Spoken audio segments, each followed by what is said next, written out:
Good evening, everybody. How are you? I'm starting even though no one's here. I've got a guest tonight. This is a first for me. Normally I do these, I just tell a couple of stories about what's happened this week, and then a little bit of talking about the past and people that I've known. And someone that I've talked about a lot on here is actually with me tonight for a chat. My dear friend, the Barefoot Doctor, who was like, when I met him, well, he's still now, but when I met him was the counterculture figure of the 90s. He is an amazing, I say like he's gone, he's here. But he was like a huge counterculture figure in the 90s. I got his book before I met him and read it, and it just changed my life. You know when you're reading something and it was like zip files going off in your brain, it was that kind of effect. Then I'm just so lucky that I got to meet him and I got to know him. We've been around the world together a couple of times doing things. I've been to a lot of his, hanging out with him, talking.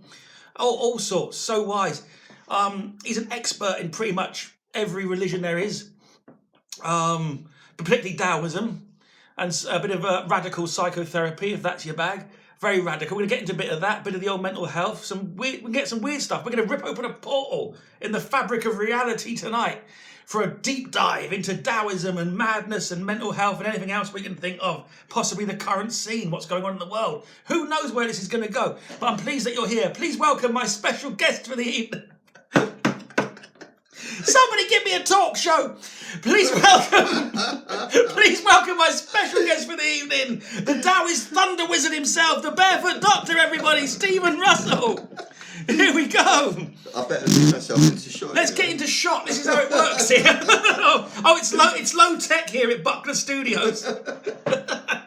I've yet to work out how to do that split screen. So people are turning up. We've got Katie's in. Hello, Katie. Hello, Anita. Holly's here. Ben L52. It's going to be a cracker. Here's Brenda coming in behind us.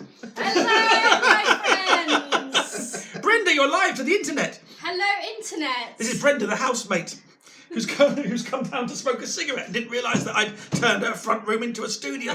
So, Brenda is a guru. You're a guru. I've only just met her, but she has the wisdom. That's right. We all have wisdom here amongst us all, us three.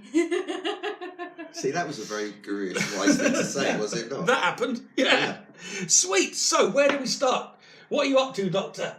I am up to Amped Head. Amped Head. Let's start off with Amped Head then. Let's get into that. Oh, Amped Head. So, yeah, it's, well, if you could look at it from the point of view of brain entrainment technology, which sounds really scientific. Well, it is. It's music. I'm a music producer primarily, and it's amazing electronic, kind of house music, but with frequency design that I developed over the last 800 years, and about the last 40 years. Yeah. Using subliminals and a top-line narrative of, you want to change the internal narrative in your forebrain. Yeah. Because by doing that, you change your description of reality, and then reality starts to behave differently towards you. Nice. Yeah, so they're real magic, in other words. It's real magic, all done as affirmations, though. So that it's not like, look, you relax now, and I'll do this with you. It's I am relaxing, and I'm feeling really good being here. This feels like my voice talking in my head. So it works like that. And I started off with 3 volumes, so 6 hours each. It's 18 hours of music, basically, that a lot of people have done, and they're really powerful. It changes you. It's like proper transformational. Then it was like, okay, because that was expensive for people to buy. It's a lot of time. Yeah. My passion, I hate that word because everyone's clichéing it now. No, but I mean, genuinely, my true desire, my impulse is to help people of roughly about 18, 19, 20, 21, 22. Yeah. Mostly because although I am 65, and you would think that you should be a lot more mature by now. But indeed. Yeah. Immaturity is actually the key to staying pretty young. You know? That's the model I'm going with. Yeah. But I haven't grown past 18. I've only just got to 18. Yeah. And to me, that's it. Because when you're 18, that's you in the fullness of your beautiful self. The rest of it is just learning the skills that you need so you can use your 18-year-oldness to enjoy life properly. And not just in a hedonistic way, but in a way that will serve everyone. Yeah. And so I'm really drawn, I don't even know, but that's just my rationalisation of it, really drawn because I want to help people at that age because it's a really hard place to be right now. Right now it is. It's just an appalling place to be. Well, it's not appalling, it's hard. I think it's appalling. Well, no, appalling is a bit strong. Yeah, Victorian England, that was appalling and there was no beats then. Well, no, but it's all relative, because if you were having it up in the Victorian era, you would love it. It would be great, right?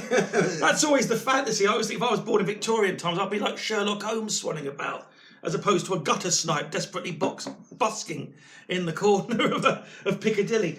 By the way, if anyone's got any questions, fire them up and I'll have a look at the end. And if you've got any questions or anything about anything we talk about tonight, or just in life in general, have them ready.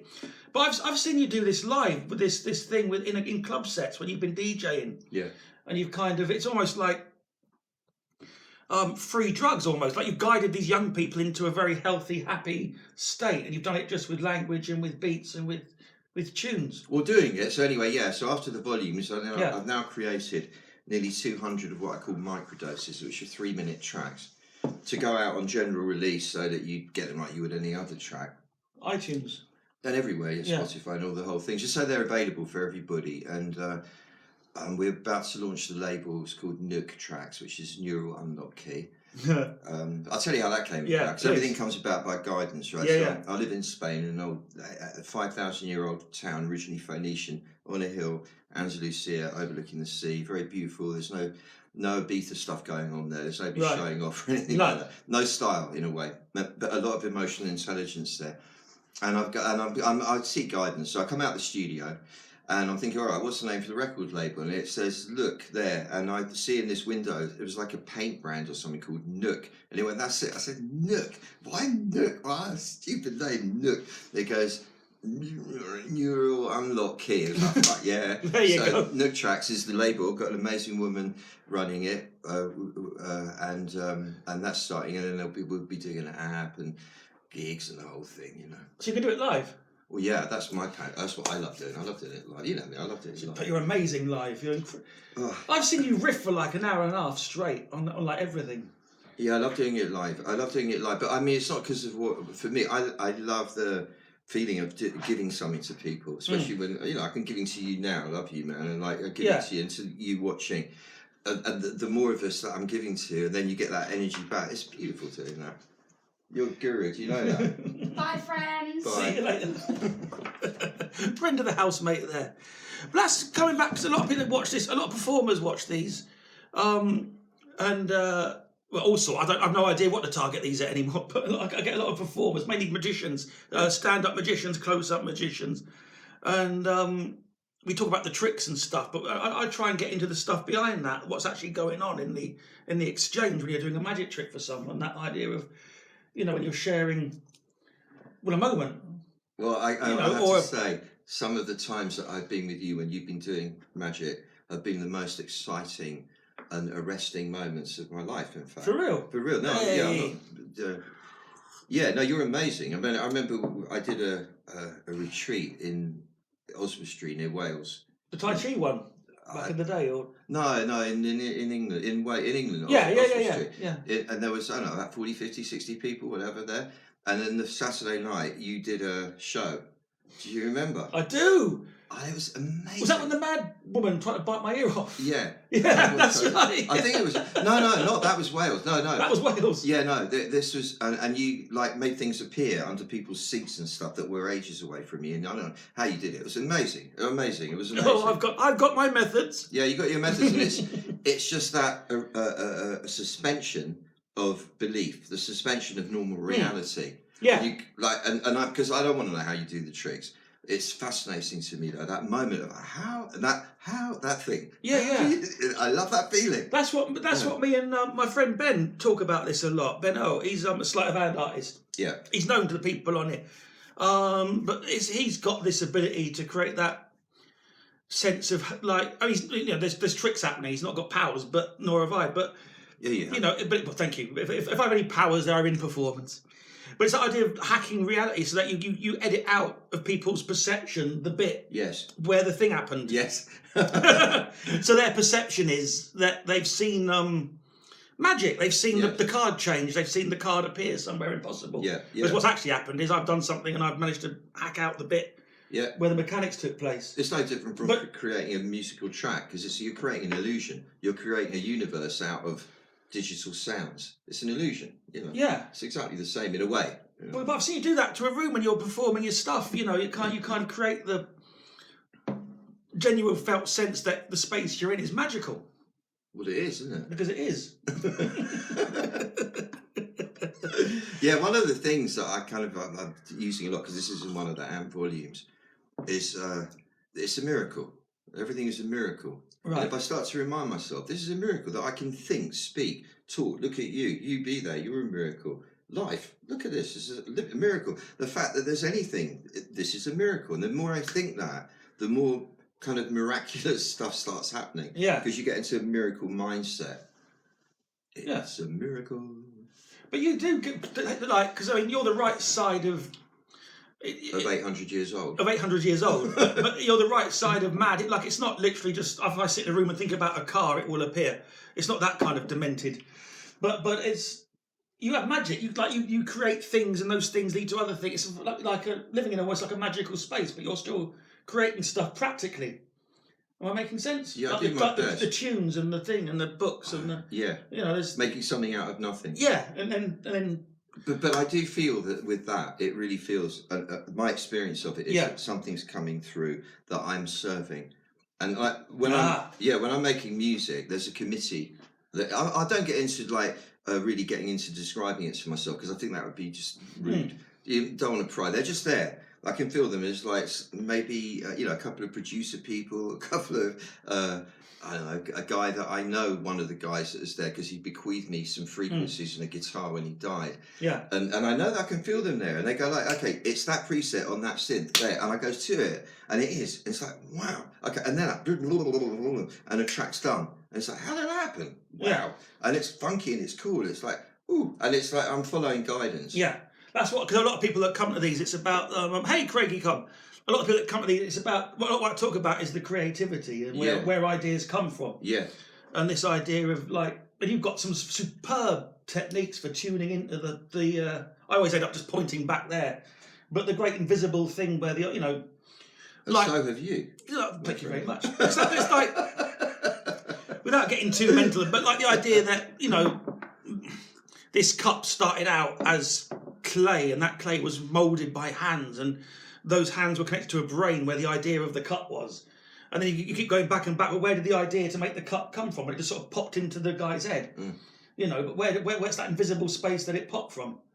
And that's where the best ideas come from. And you kind of tune the instrument, if you like, to facilitate the ideas coming from the great big nothing. But you've got some great ways of doing that with music and everything, speech. How about that it's already all been manifested in some dimension? It's already done, and all we've got to do is discern what's there and then translate it into this dimension.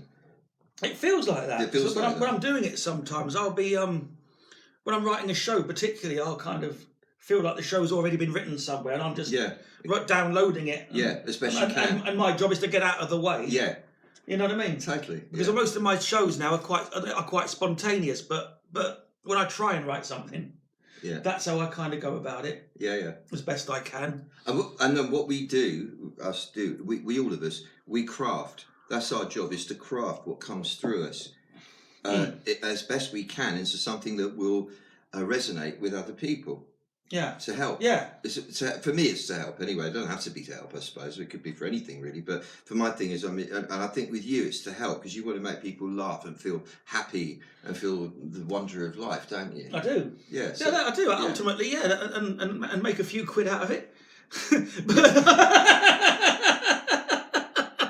Yeah, but why not? I'm sorry. No, don't be sorry. That's the thing. I mean, the whole money thing is fascinating, because money is energy, as we know. Yeah. Or it's a symbol of energy. Yeah. It's like saying, I give you this, you give me that. Yeah.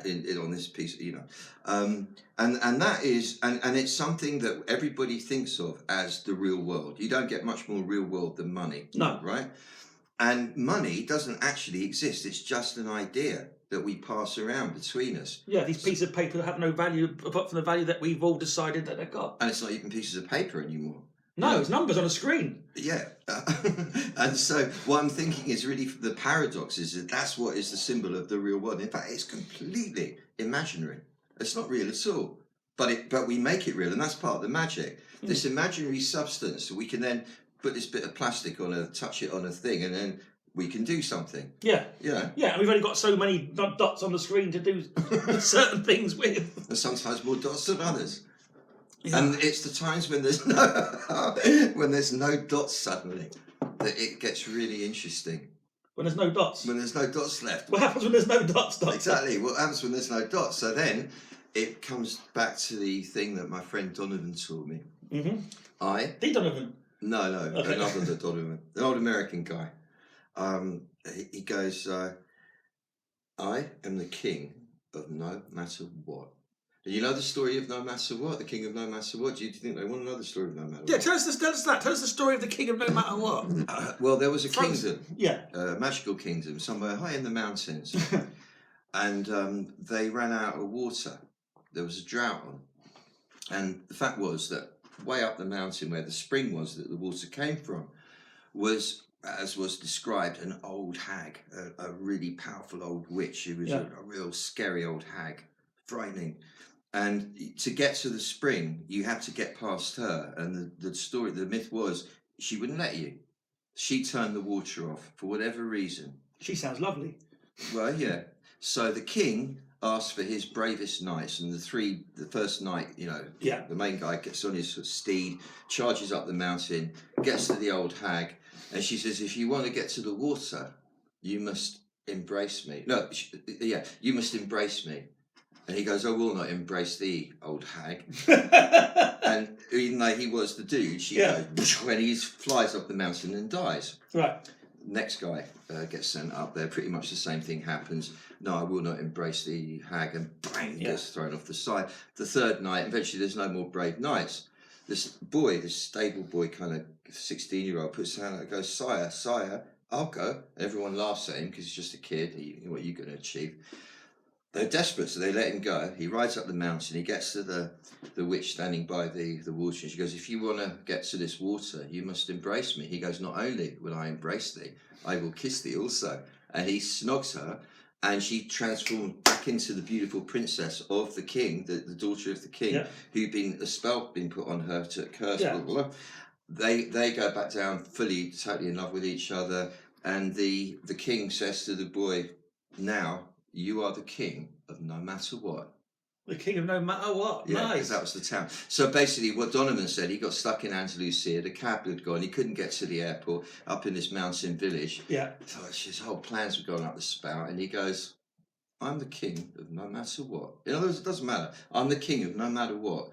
And within about 5 minutes, in the middle of nowhere, a cab turns up. And he gets to the airport on time. Good old Donovan. Yeah. This happened to me. In fact, this is the year anniversary of it. This very day is the year anniversary of it when I lost my luggage in the Amazon.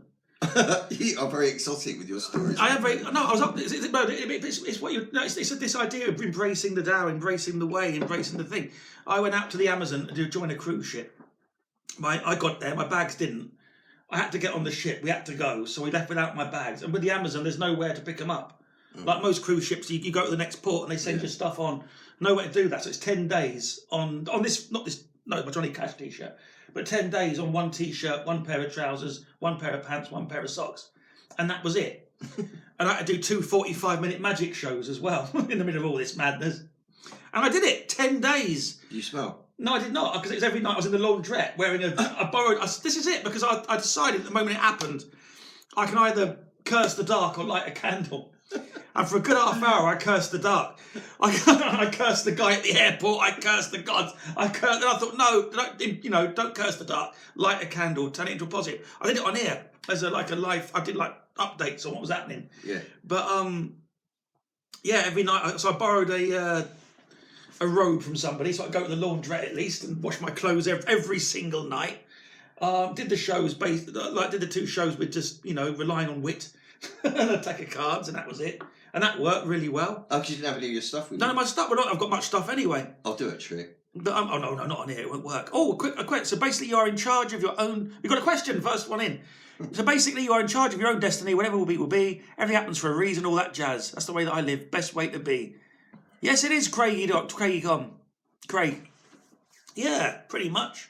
Embrace the Tao. What is the Tao, Doctor? Can you tell us what that actually is? No one can tell you what the Tao is, but you can't really define it because it is the everything. But as a hint, When you're conceived and you take form as an embryo in the womb, Right. you embody a consciousness that was already there. And it wasn't like your mum was walking around with a consciousness in her belly. Okay. It's somehow or other, this mystery was that there was consciousness, you embodied it. There was energy, you embodied it. You didn't create consciousness, you didn't create energy. That's the Tao. Right. And the Tao is the smallest thing you can possibly imagine, and even smaller than that. You know, the God particle, if you want to call it that. It's at the heart of every subatomic particle. There is the Tao. There is the Tao. And therefore it's as big as the whole universe. The Tao is the state of absolute nothing. You know, there is nothing. It's pure potential. Right. Nothing's happening. And then how you cannot spend eternity as nothing. So you become something. And as the Tao became something, there was suddenly yin and yang. There were polar opposites. There was the nothing and the something. And the reaction between the two created the 5 elements from which came everything. Now, quantum physicists would give you their version of that, which is pretty similar, in fact. So I don't think it's bullshit by any means. The Tao seems to be very, very switched on to what was going on cosmologically. So the Tao is the potential of everything. It informs all of us and everything. And it's present in every particle of existence, on every dimension. And once it manifests as the yin and the yang. You get the play of opposites. So what we were saying before, you said it's appalling what young people have to face. Yeah, it's also amazing. Yeah.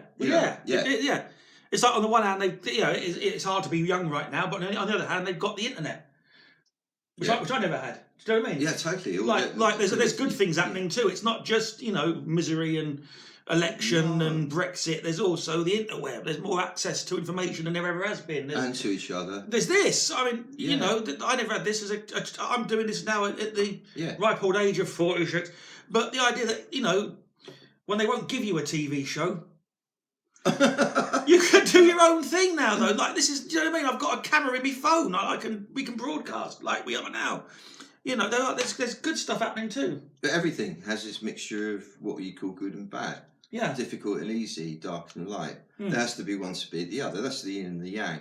Everything in the manifest realm is subject to the law of yin and yang. You will always have the double-edged sword. Yeah. I really want loads and loads of money. You get loads and loads of money, and you've got a big responsibility, and people want your money. You didn't have that shit going on before. You were just enjoying being alive. Suddenly, you've got to deal with all this thing. It doesn't matter. Oh, I really want a Ferrari. Oh, it'd be amazing if I get a Ferrari. And yeah, beautiful thing. I mean, you get a Ferrari, and it's a lovely feeling, but then you're worried about people scratching it. Yeah. And not to mention the amount of money you're going to have to spend on servicing it. Maintaining the thing.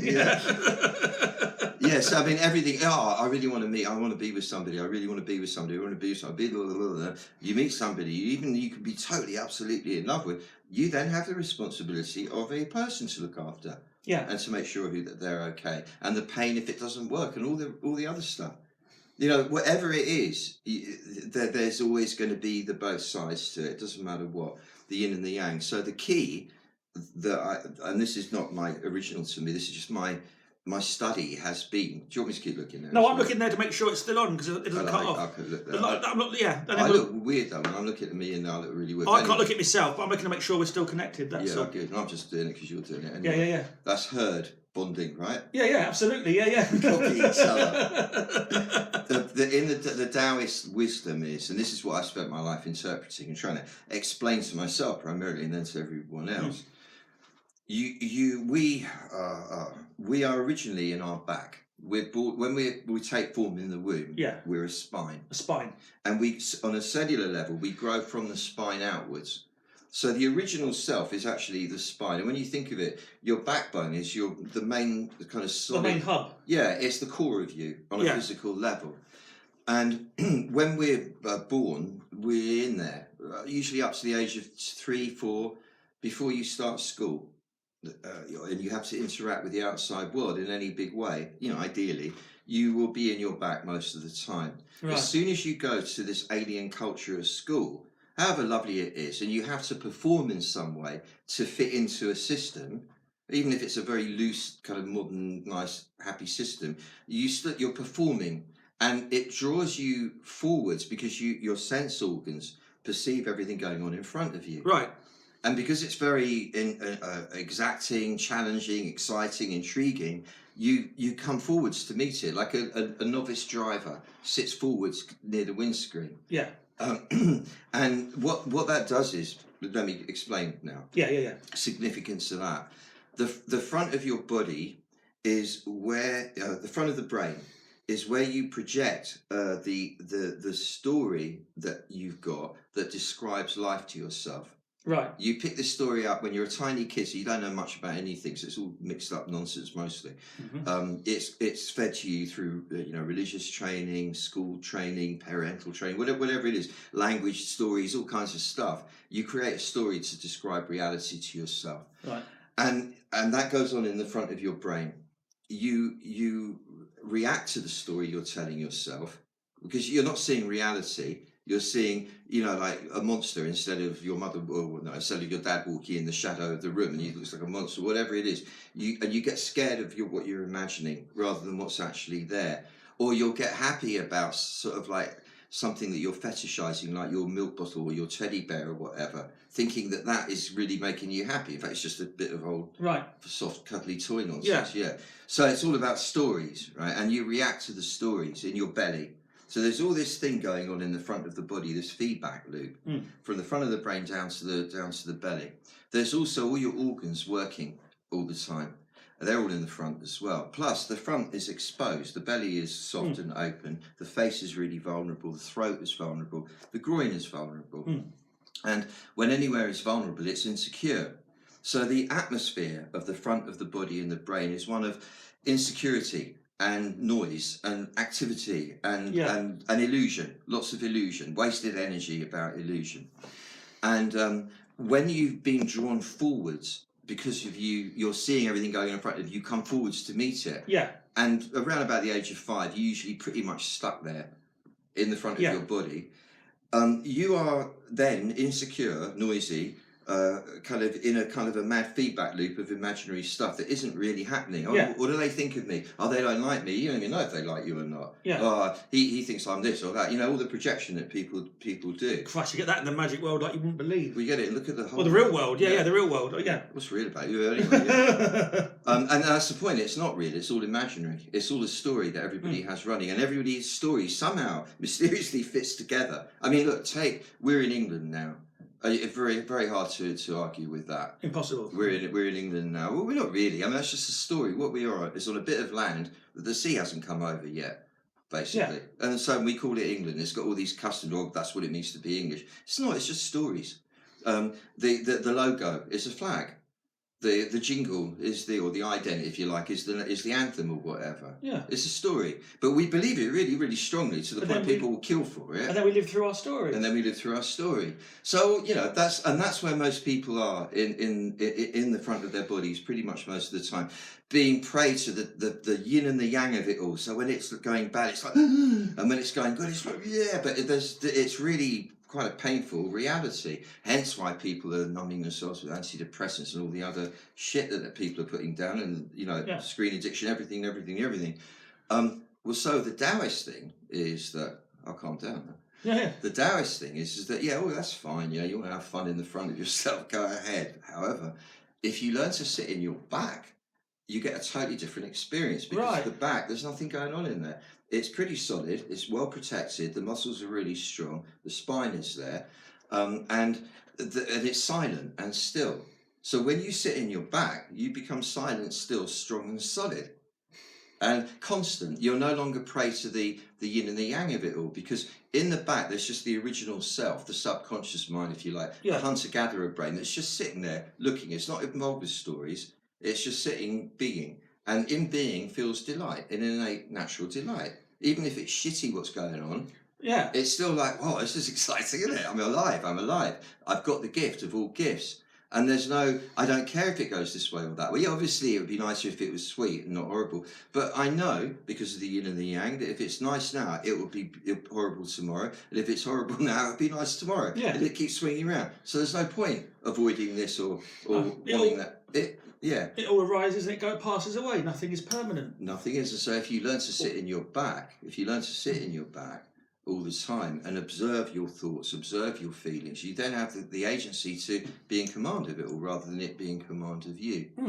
with your heart open, so you love everybody. You feel the love, but you're in the back watching it all rather than being lost in it all. Yeah. And that's the trick. I don't know if I did it justice. You did it justice. Yeah, that was amazing. We've actually got a question. Is that a question? For Craig, he says, so are you saying that life is like a performance and we are acting through it? Yes, very much so, Craig. I say that, well, you know, Shakespeare said it when he did this, but no, definitely, it's all a show. Of course it's a show, because you think about it. And each of us is required to play a variety of roles, or a variety of characters, or maybe just one character. And the job is to play the role fully with all of yourself, really, isn't it?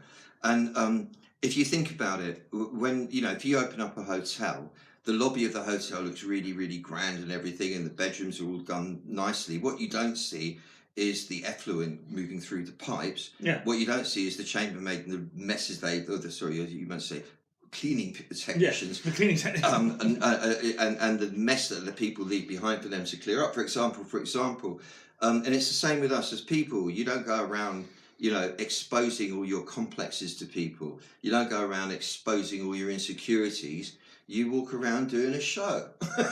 Yeah. Right? Yeah. And no matter how cool you are, that's what you're doing. And you just, hopefully, you're doing a good show. But like method acting it properly, not just pretending. They're the ones, you know, the people who are pretending, there's a lot of them around, all the pretending ones, you know.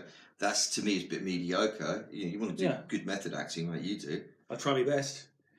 But this is also what interests me a lot at the moment. I'll shut up if you want me to. No, please. This is what we're here for. A deep dive into the psyche of the... Modern politics. Right. I'm not going to get political. No, but it is happening. We've got an election, and we've got a Prime Minister who's a performer. A great performer and a real comedian. And an opposition leader who is not a performer. Yeah. I would argue that he's less of a showman than Boris Johnson. Yeah, or a different style of showmanship. Yeah. And then in America, you've got Trump. And what we're seeing is the kind of normalization of lies. Right. And you know, when called on it, but he lied in that. It's, you know, that's what you do at an election, or that's what you do if you're a politician. It's like, oh yeah. And so what it's come to now is, if the person who's doing the lying has enough conviction, it seems, that all they have to do is lie with the right tone of voice, with the right conviction. Everybody goes, well lied, you know, that's a good lie. We know you're not telling the truth, but you did it right. Yeah. Now, if you don't do it right, then they go, oh no, you're no good, you've got to go. But as long as it almost seems it doesn't even matter if you're not telling any truth, as long as you lie well. Oh, you lied with the right sound. Okay, that will do. We'll accept that. So it's like normalized this complete disingenuousness, that it's okay for and that's fascinating, because the very fabric of society is being, the warp and the weft of it is being stretched completely into something new. Because what is true then? Yeah. What is true? What is true? Yeah. Well, there's no objective truth. We can't know objective truth, only subjective, because the observer affects the field. And one of the things I do discipline myself to do, though, is to, rather than judge a politician who I've not even met, to try and put myself in their shoes, especially if I really don't like them, for example. And imagine what it's like being them. And that's really interesting, because it gives you a totally different angle on it all. And then you realise, look, actually, this is all a play that we're all involved in. Somebody has to play that role. You know, bless them for playing that role. I'm very fortunate to play this role. It's a much easier role to play. So good. I'm really, you know, respect you, even if I don't like what you're doing or where you're going with it. You know, you're playing a hard role there. You know, that's interesting when it's like that. Like, we're all family, rather than you're not in my family. I don't have to like you, but I can love you. Yeah. Yeah. That's my discipline. I don't have to like you, but I can love you. Beautiful. Right, have we been done now? We've been on here for... we've got, like, I reckon... we'll keep... If you've got any questions for my guest, the Barefoot Doctor, get them up now. You look very handsome in that. You're very kind, thank you. Yeah. This is my these are my broadcasting glasses that I wear for my lives. I feel a very beautiful friendship, a beautiful bond. We do. That started in Jago, yeah. Back in the day. In Shoreditch. Back in 90s. In Hoxton. Yeah. Yeah. And I was doing a thing, whatever it was, a night, you know. Yeah. And you came up after, and I think we were just like friends immediately. Yeah. And it wasn't opportunistic. It wasn't like, I can climb on your thing or any of that shit. It was just brothers immediately. Yeah. And it was at the time of Handbook for Heroes when that came out. Yes, which I believe I have here. I can even show you my copy of that. Or can I? Hang on. Keep talking. The Spiritual Guide to Fame and Fortune. No, I've got Handbook for the Urban Warrior here though. That was the one. But yeah, but the Handbook for Heroes. My guest's first book. The hero thing is about performing, isn't it? Really. Yeah. Somehow you are performing the role of hero. It really is. Actually, if I can plug that, if you want a book on how to write and how to get a project together and get it out from start to finish and do that in a spiritually sound way where you don't lose your marbles and you create something beautiful, the book Handbook for Heroes is the one. Quick one. No question. I'm really enjoying this. Thanks, guys. Always great to hear perspectives. Thank you, Holly. Yeah. Handbook for Heroes is a fantastic book. Very nice of you. You're damn good at. I wish I could have you with me all the time. No, all the books are great, but that's my particular. Can you imagine us on QVC or something? That and the original. So many books. It's brilliant. This is the original. This isn't Handbook for Heroes. This is Handbook for the Urban Warrior. This is a meditation, Tai Chi guide to life, the universe. It's Taoism put into really cool 90s speak. And it's funny when you say, well, I was a big figure, counterculture figure in the 90s. You were, I used to be famous. No, but you still are. But the 90s was the nightclub time. That was the nightclubbing days. That was the. I wasn't doing too bad in that 2000s. You're doing amazing. You're doing amazing now. But you know what I'm saying. The work changes in the world, but yeah. It does. It's very interesting though, because it's like when I talk about someone like he was a really big like Ronnie Lang. He was a big counterculture hero in the late 60s. Yeah. And then you're talking about me like, oh, wow. Oh, no, but I wasn't trying to regulate you to the past. No. I thought it was fun. I don't care. It's fun. Then I could just go home and rest. If I was just in the past. I just joined in, so happy I caught you live finally. Yay! Silver Fox Design is in the house. I met her in America doing Magi Fest. Oh yeah. Oh, look, the magicians watch this because I sometimes talk about I often talk. That's what is. These started off as like little chatting to magicians about magic. Can't you do a card trick? I can't do a card trick. I can't fool the camera. We do this so many times, mate. Every time I see you, I've got to do a trick. Yeah, and you always say no for ages. and eventually you do one. I shall resist the impulse to do a trick this night. Hey Frank, how are you? So really quick before we go, any last minute questions for my guest, the Barefoot Doctor, about consciousness and meditating and things of that nature? Would you say meditating was important for a performer? I personally advocate as when I'm teaching people not teaching people, when people ask me about performing and creating, one of the first things I always go to is learn how to calm down the noise, learn how to meditate, learn how to be present to your audience and to yourself and to your creativity. And then I've got little things. So we're talking about emptying the mind. Emptying the mind. Do you have any little trick tips for us on that before we leave? Yeah, I just said it all. Or to get into the back? Yeah. Yeah. Well, okay, it's simple, right? Yeah. Tense everything up. I wouldn't normally say this is just right now. Tense everything up. Yeah. Take a deep breath, hold your breath, and then go blah, blah. And then just feel that relaxation spread for a bit, especially at the back of your neck. Yeah. And you get a feeling like you've got an eye in the back of your neck that's opening up. So you can see behind you. Start listening behind you. And what this does is it opens up the space behind you. Then you know the normal tendency is to rush forwards towards everything you want. Yeah. Instead of that, rush backwards, which is actually a lot more natural. You start rushing backwards inside, just away and away and away from everything there is. So you're kind of creating a bit of a vacuum in front of you, into which is being drawn all the things that you need now.